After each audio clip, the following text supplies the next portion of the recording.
Olá, alunos do 9º ano. É um prazer imenso estar aqui com vocês em mais uma aula de Geografia. Eu sou o professor Antônio Russo e nós vamos dar uma continuidade a um tema abordado na última aula. Então acompanhem na tela o tema de hoje, que é o mundo ocidental e oriental na parte 2. Tá?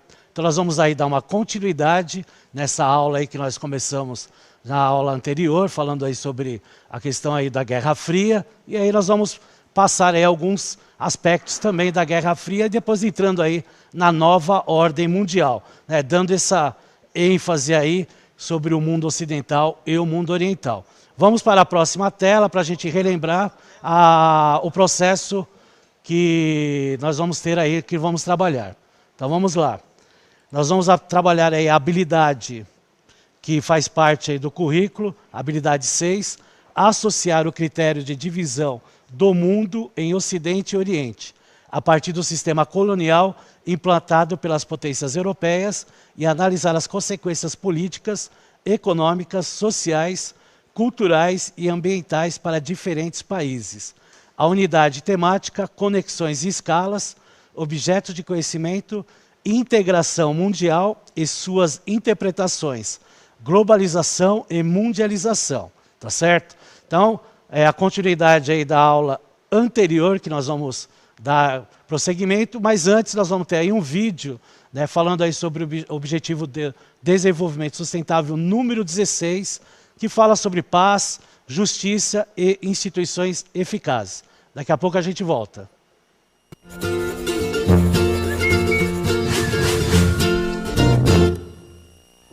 Olá, sejam bem-vindos a mais um IBGE Explica especial sobre os Objetivos de Desenvolvimento Sustentável. Nesta edição, falaremos sobre o Objetivo 16, Paz, Justiça e Instituições Eficazes. Ele almeja promover sociedades pacíficas e inclusivas para o desenvolvimento sustentável, proporcionar o acesso à justiça para todos e construir instituições eficazes, responsáveis e inclusivas em todos os níveis. A paz é um requisito básico para a sustentabilidade. Em sociedades mergulhadas em conflitos violentos, a urgência em resolver essa situação deixa os esforços para o desenvolvimento em segundo plano. Os prejuízos causados aumentam a pobreza, o que agrava ainda mais os conflitos e gera um círculo vicioso. Na Guerra da Síria, por exemplo, de acordo com um estudo do Banco Mundial, de 2011 até o final de 2016, as perdas acumuladas do Produto Interno Bruto foram estimadas em 226 bilhões de dólares, cerca de 4 vezes o PIB da Síria em 2010. Os prejuízos não vêm apenas das guerras tradicionais ou civis, mas também da violência e do crime. De acordo com a Organização Mundial da Saúde, em 2016 o Brasil teve a altíssima taxa de 31,3 homicídios para cada 100 mil habitantes. Segundo a publicação do Banco Interamericano de Desenvolvimento, intitulada Os Custos do Crime e da Violência, o Brasil gastou, em 2014, 3,78% de seu PIB no combate ao crime, ou cerca de 218 bilhões de reais. Nesse sentido, o ODS 16 tem como algumas de suas metas reduzir significativamente os fluxos financeiros e de armas ilegais, reforçar a recuperação e devolução de recursos roubados e combater todas as formas de crime organizado, e reduzir substancialmente a corrupção e o suborno em todas as suas formas. No nível internacional, há claramente uma desigualdade no poder decisório entre os países, principalmente entre os desenvolvidos e os de menor desenvolvimento relativo. Portanto, o ODS 16 também almeja ampliar e fortalecer a participação dos países em desenvolvimento nas instituições de governança global, e no nível nacional, garantir a representatividade e a inclusão nas instituições públicas, com os cargos sendo ocupados de forma proporcional aos diversos grupos que compõem a população. Assegurar o acesso público à informação e proteger as liberdades fundamentais são metas essenciais que enfrentam ameaças constantes. Segundo a Organização das Nações Unidas, em 61 países, mais de 1.000 defensores dos direitos humanos, jornalistas e sindicalistas foram assassinados entre 2015 e 2018. Para a construção da paz, é preciso ter em mente que o conflito é algo inerente à vida em sociedade. Desse modo, quando ele ocorre, é preciso que haja justiça na sua resolução, com obediência ao devido processo legal. Em 2016, no Brasil, mais de 290 mil pessoas estavam presas sem sentença, o equivalente a cerca de 40% da população prisional. É preciso promover o Estado de Direito, com igualdade de tratamento e acesso, juntamente com o fortalecimento das instituições. Ao gerar o sentimento de que a justiça está sendo devidamente feita, ocorre o fim dos revanchismos pessoais e a redução da sensação de impunidade, fatores que fortalecem a sociedade e a confiança desta no Estado, criando assim condições para a paz sustentável. Além do mais, é preciso salientar que a paz deve estar presente em todos os níveis, a começar pelo doméstico. De acordo com dados disponíveis de 2005 a 2017, em 81 países, quase 8 em cada 10 crianças de 1 a 14 anos foram submetidas em seus lares a alguma forma de agressão psicológica ou castigo físico de forma rotineira. Então, ainda há muito o que fazer para atingir este objetivo. Ficamos por aqui. Não deixe de conferir os outros 16 Objetivos de Desenvolvimento Sustentável, curtir e compartilhar. Assim, você estará ajudando o IBGE a disseminar informação pelo país. Até a próxima! É isso aí. Então, mais um vídeo, né, sobre as ODS, né, que são 17 no total, né, para a gente estar aos poucos, né, nas aulas apresentando aí os Objetivos do Desenvolvimento Sustentável, né, que aí vai até a projeção para 2030, tá certo? Bom, vamos dar uma continuidade aí nesse conteúdo aí interessante aí sobre a questão aí da Guerra Fria, e a gente comentou sobre a OTAN, né, que é a organização do Tratado do Atlântico no Norte, né, que fica aí do lado dos capitalistas, e o Pacto de Varsóvia, né, que é o pacto lá dos países socialistas aliados à União Soviética. Então a gente vai ver um mapa, né, com a quantidade de tropas de um lado e de outro, né? Então do lado ocidental, o lado azul, nós temos aí a quantidade de tropas dos respectivos países, né, pela OTAN, né? E os que estão em vermelho pelo Pacto de Varsóvia, né, aliados aí da União Soviética. Se a gente observar a quantidade de tropas, elas são muito equivalentes, né? Então nós temos lá tropas na União Soviética em torno de 1.250.000, né, na Alemanha Oriental, né, porque faz aí a fronteira com a Alemanha Ocidental, também tem uma quantidade, né, muito próxima, né, essa quantidade da União Soviética, inclusive utilizando o Exército Vermelho, né, da União Soviética. Então a proximidade aí da quantidade de tropas, ela é muito próxima. Isso em 1959. Né, que é o auge aí da Guerra Fria, né? É uma década aí que tem lá o auge, né, daquela questão aí do fortalecimento, né, daquele enfrentamento entre Estados Unidos e União Soviética. Num outro mapa, a gente vai observar aí 1973. Né? Então, há um fortalecimento das tropas, mas principalmente da União Soviética, né? Porque tem uma grande preocupação em questões aí, né, de invasões e principalmente de ataques de mísseis nucleares. Até porque os Estados Unidos tinham muitos parceiros europeus que tinham aí as bases nucleares dos Estados Unidos. Tem que lembrar que nessa época, né, as ogivas nucleares, pode voltar aqui para mim por gentileza, as ogivas nucleares elas não tinham longo alcance como tem hoje. Elas eram de pequeno ou médio alcance. Por isso a importância, por exemplo, da União Soviética ter um aliado na América, que aí foi Cuba, né, que teve uma ajuda muito, né, grande da União Soviética, principalmente economicamente, né, com o arquipélago cubano, tá certo? Numa outra imagem que a gente vai ver, nós vamos ver aí também as alianças militares, né? Então a gente está vendo lá também em azul, né, os países que pertencem aí ao lado capitalista, e em vermelho ao lado socialista. Então, novamente, a OTAN versus o Pacto de Varsóvia. Os que estão em azul escuro são países que logo formaram aí a organização do Tratado do Atlântico Norte, como acontece em vermelho, né? Os que estão em vermelho escuro são os que já tinham formado o Pacto de Varsóvia. Os que estão com as cores mais claras, eles vão entrando com o passar do tempo, como é o caso, por exemplo, da Alemanha, né? A Alemanha ela foi aparecer depois, né, por causa da divisão dela entre a Alemanha Ocidental e a Alemanha Oriental. Então os países de azul são aqueles países que, se houvesse uma guerra, ficariam do lado dos Estados Unidos, né? E os que estão em vermelho estariam fazendo aliança aí com a União Soviética por esses tratados aí da OTAN e do Pacto de Varsóvia, tá certo?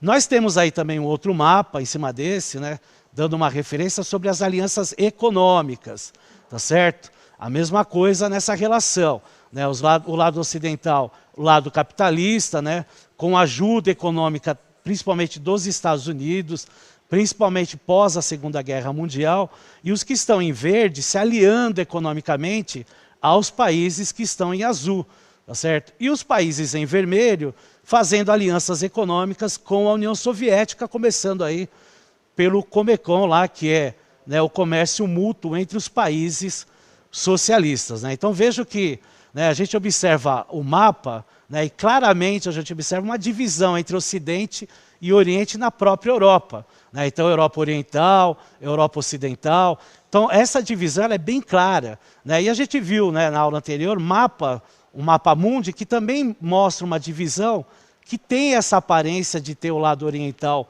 mais socialista, né, e o lado ocidental mais capitalistas, apesar de termos países distribuídos aí dos dois lados, tá certo? Pode voltar aqui para mim, por gentileza. Então é interessante retratar isso aí. Então nós temos aí, né, do lado ocidental e do lado oriental, ajudas e parcerias econômicas, parcerias militares, né, tendo lá bipolaridade, né? Nós temos lá, né, o objetivo capitalista dos Estados Unidos, os objetivos socialistas da União Soviética e os seus aliados. Quem achava que estava correto ou tinha alguma ajuda, principalmente econômica, ia para o lado ou ia para o outro. Lógico que nós temos aí os países neutros, né, em todos os continentes, principalmente na Europa, né? Então também tinha aí os países neutros, tá certo? Agora, nós temos 3 situações dessa relação de bipolaridade entre Ocidente e Oriente, né, que ficou muito marcado durante a Guerra Fria. A primeira delas é a corrida espacial. Tá? Então a corrida espacial tem lá os Estados Unidos, né, mandando lá os astronautas, né, teve lá o primeiro homem que pisou na Lua, né, lá está falando lá tem até a foto, né, que é uma foto única, né, do Neil Armstrong durante a primeira visita do homem à Lua. Do lado direito nós temos já uma réplica do Sputnik, o primeiro satélite lançado no espaço pela União Soviética em 1957. E, logicamente, nós temos outras situações aí da corrida espacial, né? Até chegar na década de 1980, né, e o Ronald Reagan lá falar sobre a guerra nas estrelas, né, ou seja, terem, né, supostamente, né, ogivas nucleares no espaço para serem lançados aí nos seus inimigos, né? Isso aí nunca foi comprovado e nunca apareceu isso aí, mas, né, que se apareceu esse nome Guerra nas Estrelas até por causa do filme, que até estava estrelando já naquele período daquelas décadas lá, que é uma década que está, né, num processo, né, de praticamente, né, de decadência da União Soviética. Mesmo assim, ela batia, né, tem um embate direto com os Estados Unidos, essa relação da corrida espacial. E nem por isso ficava atrás na questão da corrida armamentista, né? Nós também temos aí aquela fase da corrida armamentista. Então lá na tela aqui, né, as imagens aí, né, os cientistas trabalhando aí num satélite como parte do programa SDI, que é aquele programa supostamente, né, que era de identificação dos inimigos, principalmente aliados da União Soviética, né? Então eram tipo satélites espiões que os Estados Unidos apontava principalmente para a Europa Oriental, né? Do lado direito também, né, um conceito de um escudo antimíssil orbital soviético, né, que lançado ou poderia ter sido lançado no espaço. Então essas ameaças, tanto na questão armamentista e principalmente utilizando o espaço, faz com que nessa denominação de Guerra Fria entre as duas principais potências desta época, faz com que, né, haja essas ameaças. E quase ocorreu, né? Nós temos várias crises que ocorreram entre os dois lados, que houve por vários momentos a possibilidade de se apertar lá o botãozinho vermelho e lançar mísseis nucleares em ambas as partes. A principal delas, que é muito conhecida aí, é a crise dos mísseis de 1962. Né? Nós temos imagens aí, né, dos Estados Unidos, né, vendo aí ogivas nucleares, né, sendo montadas, né, no arquipélago cubano. Né. Isso aí, na época, o líder soviético Nikita Khrushchev, né, ele concordou, né, com o pedido de Cuba de colocar mísseis nucleares no território cubano para se proteger de uma suposta invasão dos Estados Unidos. Tem que lembrar que uma época atrás houve uma invasão, né, a denominada invasão da Baía dos Porcos dos Estados Unidos em 1961, que foi uma invasão frustrada, né, tentando aí a retirada aí do comunismo em Cuba. Né, então toda essa relação, né, ela aparece nessa crise dos mísseis aí. Né, tem até filmes retratando sobre esse assunto. Então isso aí foi um ponto-chave de uma probabilidade enorme de acontecer uma guerra entre as duas maiores potências do mundo em relação, principalmente, às ogivas nucleares. Então, por uma casualidade, os Estados Unidos tirou as fotos e achou. Né? E isso, né, durou 13 dias, mais ou menos, e os 13 dias aparecia na televisão imagens, né, do arquipélago cubano e os Estados Unidos mostrando para o mundo todo que, né, a União Soviética estava colocando mísseis lá e fariam bases de mísseis para apontarem para os Estados Unidos. Lembra que eu falei, né, precisava de algum aliado na América para posicionar os mísseis nucleares para apontar diretamente para os Estados Unidos. E Cuba fica muito próximo aí dos Estados Unidos, tá certo? Vamos fazer aí uma atividade aí para relaxar? Então vamos lá. O que significa aí a sigla OTAN? Né, falei que é para relaxar porque é uma resposta aí bem fácil para os alunos darem para os seus professores, tá certo? Daqui 1 minuto e meio a gente retorna.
Isso aí, várias respostas aí. Obrigado aí pela participação aí, tanto dos alunos como dos professores.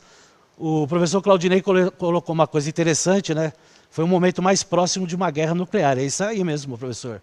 Foi o ápice, né, da Guerra Fria e entrar num confronto direto entre as duas grandes potências. A professora Rosângela colocou aqui a organização do Tratado do Atlântico Norte. Ela é da escola Melita Lombenvai, desculpa aí se eu falei errado, brasiliense de Piracicaba.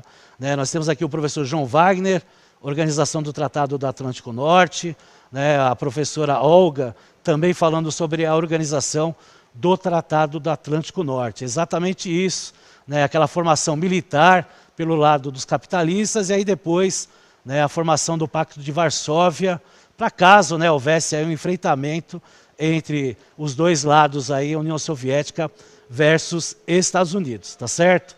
Vamos seguir aí a aula, vamos lá para o próximo slide. Nós vamos falar aí sobre a questão aí da nova ordem mundial, né, que está bem embasada aí a partir da década de 90, né, 1990. Então a nova ordem mundial, ou nova ordem geopolítica mundial, tem seu uso fortalecido na década de 1990 do século passado, cujo significado é a presença de uma nova configuração geopolítica internacional das correlações de poder e força entre os Estados nacionais após o final da Guerra Fria. Né? Então, na realidade, ela já começa nesse período da Guerra Fria. Né? Os Estados Unidos cada vez mais com potencial principalmente econômico.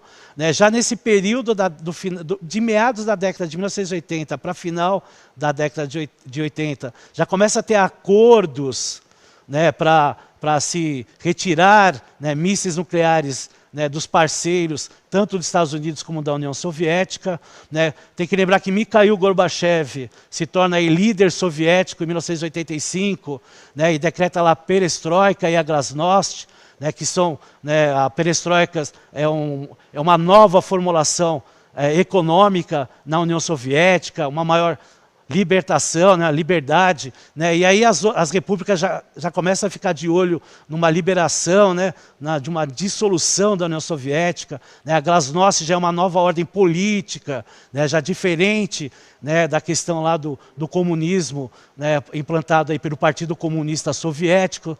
Né, então tudo isso aí, né, a partir do governo de Gorbachev, ele acaba mudando esses aspectos aí, tendo vários acordos, né, o Ronald Reagan indo para a União Soviética, Gorbachev indo para os Estados Unidos, fazendo vários acordos aí, né, para ter essa reformulação até chegar a 1989, com a queda do Muro de Berlim, e 1991, com a dissolução definitiva da União Soviética, e formando aí as 15 repúblicas federativas aí, totalmente independentes. Né? Depois, é lógico, né, a União Soviética, a Rússia, monta a CEI, né, que é um bloco de 12 repúblicas da antiga União Soviética, né, que aí é a comunidade de 12 estados independentes. Mas como é que é essa formação da nova ordem mundial? Vamos lá ver o mapa. Né? Então tem aí o mapa, né, que tem as influências. Então na América nós temos a influência dos Estados Unidos. Lá no centro da Europa nós temos a influência da Europa, principalmente da União Europeia, né, pegando lá a Europa e o continente africano principalmente. E na região mais ao leste nós temos a influência do Japão, né, principalmente no Sudeste Asiático e na Oceania. E aí a linha vermelha, que contorna todos os continentes, é a influência dos Estados Unidos. Por isso que muita gente aí coloca a nova ordem mundial, mas também coloca-se uma ordem que se chama ordem unipolar. Ou seja, Estados Unidos sendo lá a maior potência econômica do mundo e, logicamente, com influências políticas, né, em todo o mundo. Né? Mas a nova ordem multipolar ela tem esse aspecto, até porque existem diversos blocos econômicos, né, que têm os seus tipos, que mais para frente a gente vai estudar, tá certo? Vamos lá para a próxima tela. Nessa relação nova, né, de nova ordem mundial, aparecem outras situações que são lá o que nós denominamos aí de choque de civilizações, tá? Que é um termo utilizado aí principalmente com as incertezas aí da nova ordem mundial. E foi logo após a Guerra Fria. Quem é que deu esse termo aí? Quem é que aparece com esse termo aí? Nós vamos ver aí na próxima tela aí, né? O Samuel Phillips Huntington, que ele é nascido lá em Nova York, né, em 1929, ele dá esse conceito aí que foi apresentado, né, de civilização. Então ele fala a seguinte situação: a civilização nasce, desenvolve-se e expande-se para fora de seu berço, podendo sobreviver ou desaparecer com o decorrer do tempo. E no espaço. Por essa razão, ela é uma entidade cultural e não se restringe ao seu local de origem. E aí a gente já pode entrar no mapa, né, que a gente fala aí o mapa de choque de civilizações.